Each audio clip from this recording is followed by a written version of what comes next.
KAFTAN TV Yoruba ṣàfojúsùn ayé tó rẹwà. Lóní pápá ó ti tún dórí pápá nìyẹn. Èní lọ́jọ́ Jímọ̀ olóyin ni gbogbo wa yóò ṣe òṣèyìn ti ṣàmì lápá abẹ́yẹn tó dé mi ṣàmì bí mo gbé tó àdúrà mi. Orí ìkànnì KAFTAN TV Yoruba náà ni níbi tá ti ń ṣe àfojúsùn ayé tó rẹwà. Ẹ kúkú mọ bó ti lọ lánàá òde yìí nínú ìdíje Carabao Cup. Gbogbo ẹ̀ ti pọ̀ lọ́wọ́ mi, ìròyìn ti wà níwájú mi tí wọ́n máa fún yín ní kọ̀ọ̀kan èjèèjì. Ben Akínyẹyè lórúkọ tèmi. Ẹ jẹ́ n bẹ̀rẹ̀ nínú ìdíje Carabao Cup. Ẹ jẹ́ kí n sáré sọ fún yín pé ó ṣẹlẹ̀ lánàá láàrin ikọ̀ Liverpool pẹ̀lú Lincoln Club. Àmì ayò 7-2 tó gáyàtà ní Liverpool fi na Lincoln Club. Shedan Shaqiri òun náà rí àwọn pé lánàá nígbà tí Takumi Minamino àmì ayò 2 náà ló ń gbá wọlé. Curtis Jones òun náà rí 2 mì lánàá nígbà tí Divock Origi òun náà rí àmì ayò kan náà mú.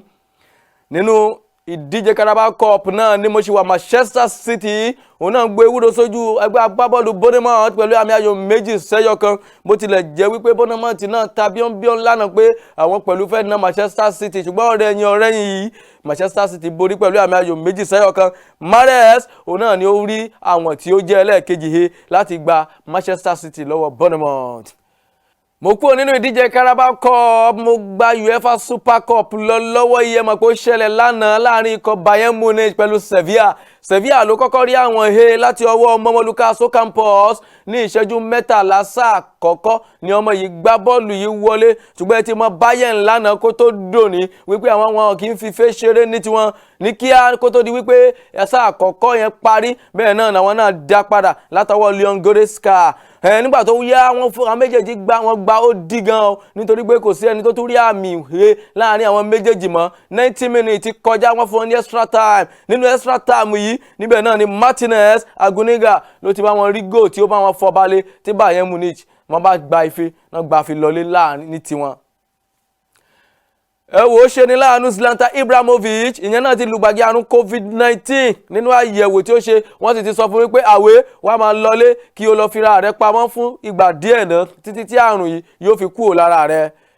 Yóò wá ní tàbí kò ní wá. Chelsea wọ́n ti kéde lánàá òde yìí o àmúlé tuntun yanranyanran tí wọ́n ṣẹ̀ṣẹ̀ rà ìyẹn Edouard Mendy ní pẹ̀lú mílíọ̀nù 22 pọ́ùn.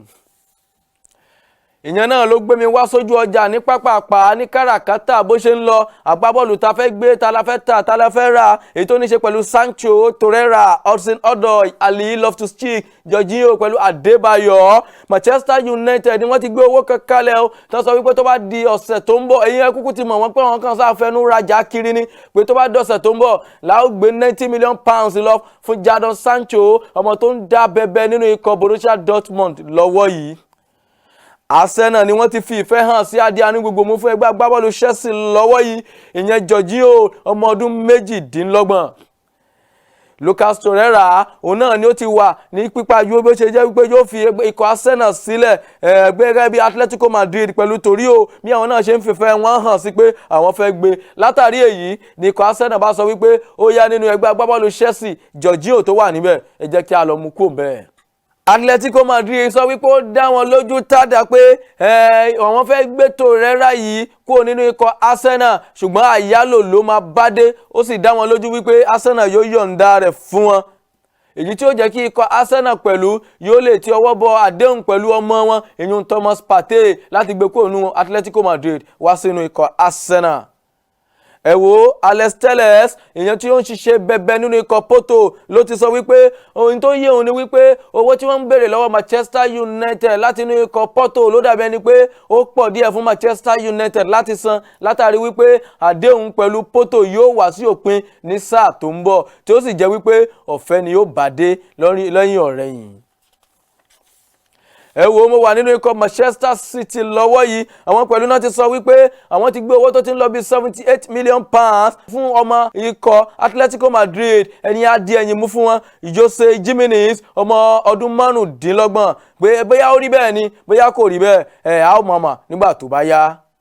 Monaco náà ni wọ́n ti sọ wípé ó ti ṣe dandan báyìí ni ó fún àwọn o torí ó ti wà lókè ẹ̀mí wọn ní ìsinyìí láti gbé agbábọ́ọ̀lù yìí èyí tó ń dá bẹbẹ nínú ikọ̀ Tottenham ìyẹn agbábọ́ọ̀lù fún orílẹ̀-èdè Gẹ̀ẹ́sì Dele Alli ọmọ ọdún 24. Mo kọjá lọ sórílẹ̀-èdè Faransé lọ́wọ́ yìí ikọ̀ Paris Saint-Germain náà ni mo balẹ̀ sí àwọn pẹ̀lú náà sì sọ wípé ó ṣeé ṣe kí àwọn pẹ̀lú yọwọ́ kúrò lórí ọ̀rọ̀ àlí èyí tí mo mú ọ̀rọ̀ rẹ̀ wá ní ìsinyìí Délé Àlí ni wọ́n ti ń rò pé àwọn pẹ̀lú máa gbé pẹ̀lú àyálò ọlọ́dún gbọ́ọ̀rọ̀ tẹ́lẹ̀ ṣùgbọ́n bí ọ̀rọ̀ ṣe ń lọ ní ìsinyìí ó dàbí ẹni pé Paris Saint-Germain ti fẹ́ yẹ̀yìn padà.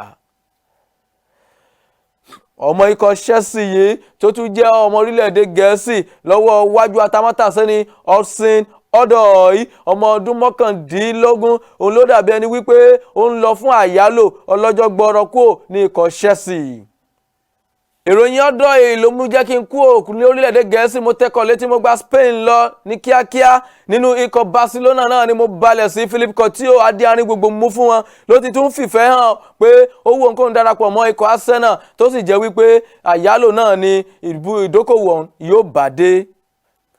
Ìròyìn yẹn ló gbé mi lọ sórílẹ̀-èdè Germany lọ́wọ́ yìí nínú ikọ̀ Bayern Munich iná ti sọ wípé wọn ò ní jẹ́ kọ́mọ orílẹ̀-èdè Faransé yìí adéarín gbogbo mú fún wọn Michael Cousin pé kí ó lọ pẹ̀lú àyálò bó tilẹ̀ jẹ́ wípé Leeds United pẹ̀lú ikọ̀ Marseille ni wọ́n ti sọ wípé ó wù wọ́n kí wọ́n gbé ọmọ ọdún 21 yìí ṣùgbọ́n látàrí Bayern Munich sọ wípé kò ní ṣeé ṣe kí wọ́n yọ̀ǹda ọmọ kékeré yìí kí ó jáde pẹ̀lú àyálò. Ìròyìn pọ̀ níwájú mi ṣùgbọ́n kò sí àǹfààní láti kà wọ́n lọ́wọ́ yìí àwọn tí ó máa bá wa yànnàná eré ìdárayá wọn ti wà níkàlẹ̀ gẹ́gẹ́ bí ìṣe wa ẹ jẹ́ kí n pè wọ́n wọlé kí wọ́n wá jókòó ká bẹ̀rẹ̀ sí ní máa sọ lọ́kọ̀ọ̀kan èjèèjì àmọ́ kó tó di pé a ṣèyún ẹ jẹ́ ń dódì kejì náà kí lọ polówó ọjà tí mo wá ẹ má yí kúrò mẹ́ ìkànnì KAFTAN TV Yorùbá. Ẹ káàbọ̀ padà lórí pápá náà lètò tí ó ti ń bá fẹ́fẹ́ wọ̀yá àjà kó tó di pé mo lọ sódì kejì lẹ́ẹ̀kan mo sọ fún yín pé àwọn èèyàn mi ti tún wà níkàlẹ̀ láti tún máa gbẹnu sí ní kọ̀ọ̀kan bó ṣe lọ lórí pápá pàápàá jùlọ lánàá òde yìí DJ Carabao Cup tó tẹ̀ wájú láti apá àlàáfíà mi bí tó bá mi káwọn ará ilé. David Awopẹ̀tù lórúkọ mi ẹ̀yin ará ilé ẹ káàbọ̀ sórí ètò lórí pápá. ẹ̀yin ará ilé ẹ káàbọ̀ sórí pápá Olúṣọlá Aliyu lórúkọ tèmi. ní pápá náà nìyẹn lórí pápá lórí pápá lórí pápá. ó ṣẹlẹ̀ lánàá òde yìí lórí pápá ìdíje UEFA Super Cup ẹkú ti mọ̀ pé ẹni tó bá ti gbé ife ẹ̀yẹ Champions League àti ẹni tó bá gba ife ẹ̀yẹ Europa League àwọn méjèèjì ni wọ́n máa ń pàdé nígbà tí sáà míì bá ṣẹ̀ṣẹ̀ bẹ̀rẹ̀ ní àwa tó mọ̀ pé ókè ta lọ̀gá ńlá pátápátá láàrin àwọn méjèèjì láàrin ẹgbẹ́ agbábọ́ọ̀lù Bayern Munich pẹ̀lú Sevilla ló kọ́kọ́ bẹ́ẹ̀ ló ṣe òṣìṣẹ́ takuntakun wọn ráhàn yìí kó tó di wípé Bayern Munich padà sọ pé 2-0 náà ni yóò padà yọrí sí kí ló wọ́ fún Sevilla tó fi di pé ó rí bẹ́ẹ̀. Ẹ ṣé olóòtú ṣe rí lánàá yẹn mi lè sọ pé nǹkan báyìí mi lè sọ pé nǹkan pàtó báyìí ló wọ́ fún ẹgbẹ́ agbábọ́ọ̀lù Sevilla wọ́n gbìyànjú gbogbo alamọ Bayern Munich pé tó bá ti di pé wọ́n wo ọ̀rọ̀ onífẹ́ dé báyìí lójú báyìí wọn kì í fi ọwọ́ yẹpẹrẹ wọn kì í fi mú lánàá iṣẹ́ takuntakun ni Sevilla ṣe láti in fact láti rí mọ̀ dájú pé score line yẹn gan dúró sórí 2-1 yẹn a ní láti gbé òṣùpá fún wọn pé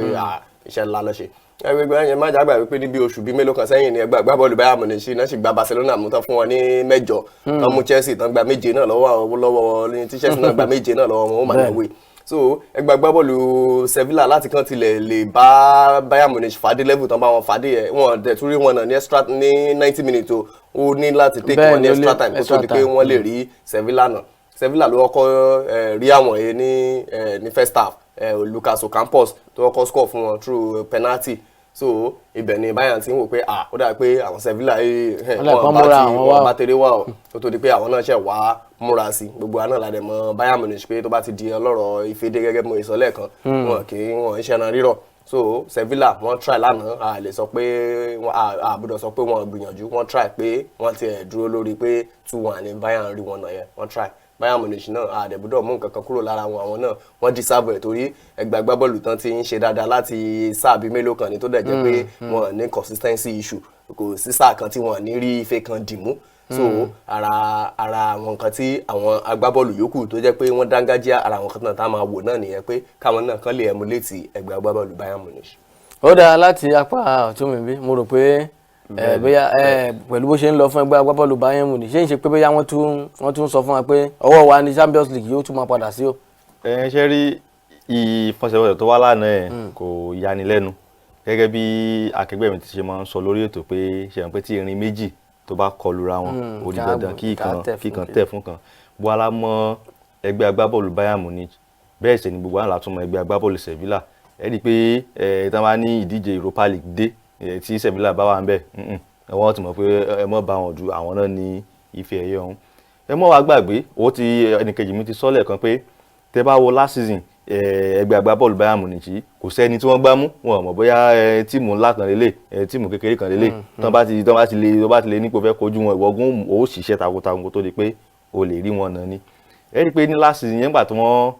wọ́n gbá àṣekágbá yẹn final Champions League gbogbo alamọ nǹkan tó ṣẹlẹ̀ láàrin àwọn àti Paris Saint-Germain tó di pé wọ́n padà nà wọ́n ní àmì ayò kan sódò àbí méjì sẹ́yọ̀ kan náà tẹ̀lé wọ́n padà parí ìdíje ọ̀hún sí ìfẹsẹ̀wọnsẹ̀ òun kò rílì ìyà èmi lẹ́nu púpọ̀ torí pé mo ti expect náà tẹ́lẹ̀ pé ẹgbẹ́ agbábọ́ọ̀lù Bayern Munich yóò jáwé olúborí ó làwọn lóògùn gẹ́gẹ́ bí ẹnìkejì mi ṣe sọ because ìdíje yẹn rí i pé ó lọ extra time gẹ́gẹ́ bó ṣe sọ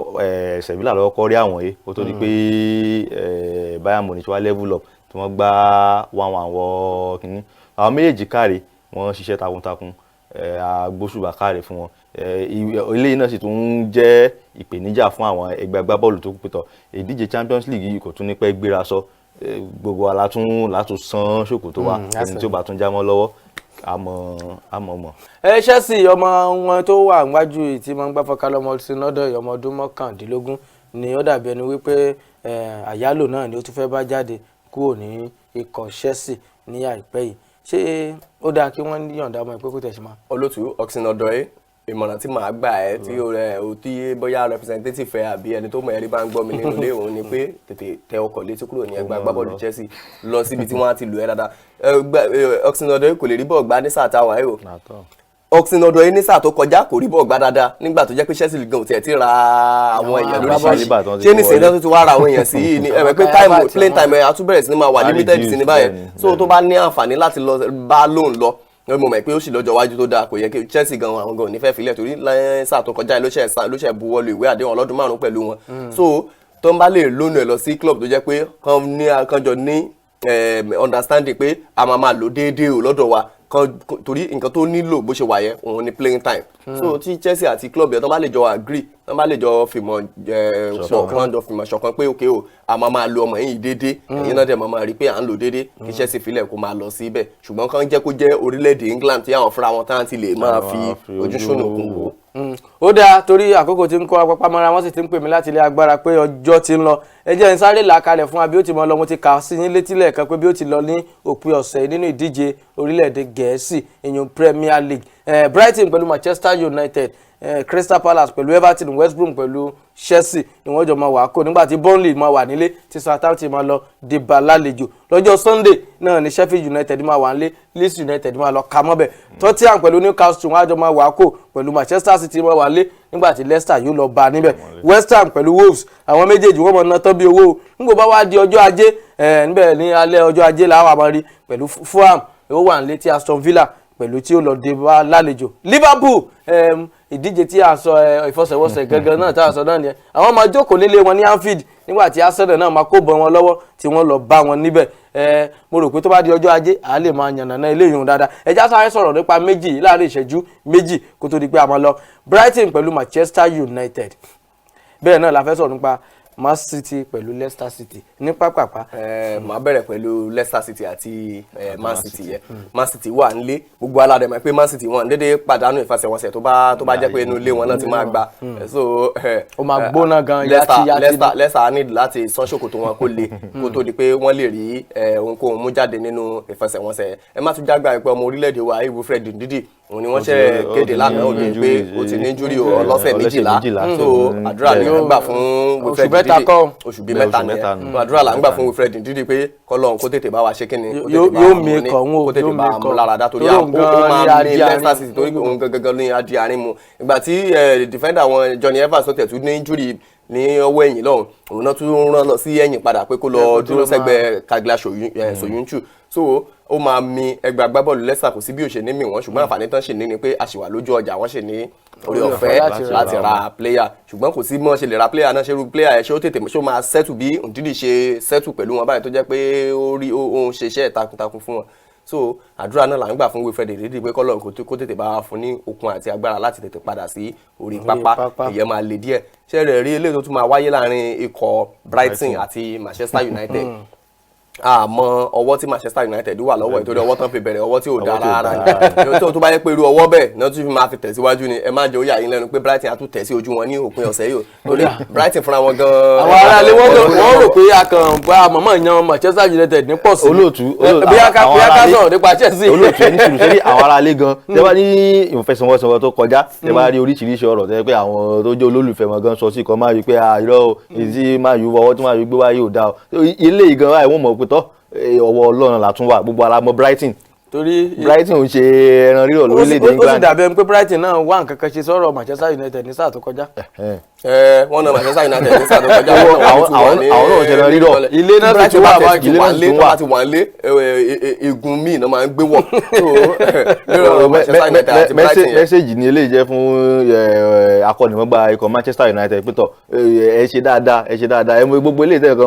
ó tilẹ̀ máa fẹ́ ṣe dáadáa ní match Brighton torí tàn bá ṣe dáadáa báyìí ó mọ̀ pé ọ̀rọ̀ máa pọ̀ lórí oríṣiríṣi ọ̀rọ̀ làwọn èèyàn á dẹ̀ máa sọ àwọn kan láti lẹ̀ sọ pé kán sáàkì ẹ̀gàn pàápàá so wọ́n máa yù wọ́n ní choice wọ́n gbọ́dọ̀ ṣe dáadáa against Brighton. bẹ́ẹ̀ náà ni láàrin West Brom pẹ̀lú Chelsea ìyẹn náà ńkọ́. tá bá wo àwọn ìfẹsẹ̀wọnsẹ̀ tó máa ń wáyé láti àtẹ̀yìnwá láàrin West Brom àti Chelsea ẹ̀rí pé ó máa ń le gan torí West Brom gbogbo alamọ̀ pé kán dílé payẹ iṣẹ́ wọn nìyẹn àwọn àti Burnley àwọn lónìí yẹn ní England so ó máa jẹ́ nǹkan tó máa le gan fún Chelsea especially tí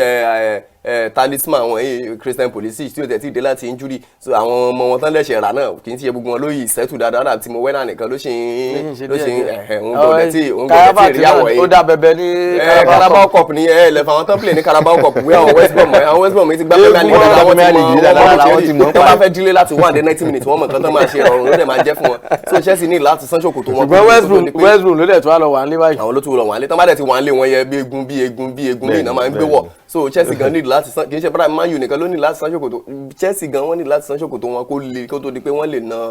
West Brom. ó dáa kí orí ọ̀fẹ́ Ọlọ́run kó pa wá mọ́ títí di ọjọ́ ajé tó ń bọ̀ á lè gbẹ́nu sí Liverpool pẹ̀lú Arsenal dáadáa á lè sọ̀rọ̀ nípa ẹ̀ bí ẹ̀yin pẹ̀lú bá fẹ́ predict ìdíje ọ̀hún ẹ máa tẹ̀ sí orí nọ́mbà yìí 07017551606 àtẹ̀jíṣẹ́ yín ẹ fi ránṣẹ́ sí orí nọ́mbà yìí 07017551606 ta ni yóò borí láàrin ikọ̀ Liverpool pẹ̀lú Arsenal ọ̀pọ̀lọpọ̀ ṣe àwọn àṣìṣe kan ní ọ̀sẹ̀ tó kọjá tí wọ́n lọ ń tẹ àtẹ̀jíṣẹ́ sórí ìdíje láàrin ìfẹsẹ̀wọnsẹ̀ láàrin West Ham pẹ̀lú Arsenal rárá a ò bí yín bẹ́ẹ̀ a ní láàrin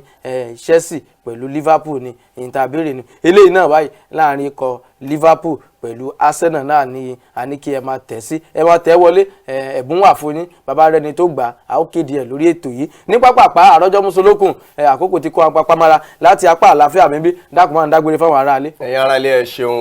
ṣeun tẹ́ ń wo ètò lórí pápá lórí ìkànnì KAFTAN TV Yorùbá ẹ má yí kúrò ń bẹ̀ àwa náà èmi náà ni ọmọ yín David Awopẹ̀tù. ẹ̀yin aráalé mo lérò pé ẹ tún ti gbádùn wa lénìí pẹ̀lú gbogbo ìròyìn àti àwọn ìfẹsẹ̀wọnsẹ̀ tá a mú wá sí tí gbọ́yìn ẹ mọ̀ yìí kó mbẹ́ ẹ mọ̀ wo lórí pápá lórí ìkànnì KAFTAN television Yorùbá orúkọ mi ò yípadà Ṣọlá Àlù lèmi jẹ́. ẹ ṣeun ẹ ṣe púpọ̀ à ń retí yín o ọjà tẹ́ǹtà ẹgbẹ́ wá sórí ètò yẹn jábá yín polówó ẹ̀ mo ti máa ń wí fún yín pé ìpolówó ọjà náà ni àgúnmu òwò ẹ̀yin ẹ sáà wá gbétò yìí lárugẹ ẹ ṣe olúgbọ̀wọ́ fún ẹ já fẹ́ lójú sí wọn ò ní wá máa kán a lójú pé àkókò ti tó bẹ́ẹ̀ bá ti gbówó wá ẹ rí i pé à á fẹ́ lójú sí dáadáa tí ètò náà tí a sì tí ó máa dùn tí a jọ máa gbádùn ara wa àdúpẹ́ lọ́wọ́ yín pé ẹ̀ ń wò wá a sì fẹ́ jẹ́ kí ẹ tètè máa pè sí kí àwọn náà ká lè jọ máa ní àjọsọ ọ̀rọ̀ láàrin wa oníyanṣe ọlọ́bẹ̀ ṣe gẹ́gẹ́ bí ọ̀rọ̀ tí mo máa ń sọ lórí ètò yìí mo dúpẹ́ lọ́wọ́ gbogbo ẹ̀yin tẹ́ wo ètò mo dúpẹ́ lórí àwọn tí mo kó wá náà tí wọ́n jọ wá àwọn tí wọ́n wà lẹ́yìn ayàwòrán gbogbo àwọn tí wọ́n ọlọ́wọ́ bọ́tìnì gbogbo yín la kí bẹ̀rẹ̀ láti orí ọ̀gá iléeṣẹ́ pátápátá káfàtà títí dé orí ẹni tó kéré jùlọ ẹ jẹ́ mọ́ fi léyìí ṣe lọ́nà orúkọ mi ò yí padà Ben Akínyẹyè ó dìgbà kan náà o lórí pápá lórí pápá lórí pápá.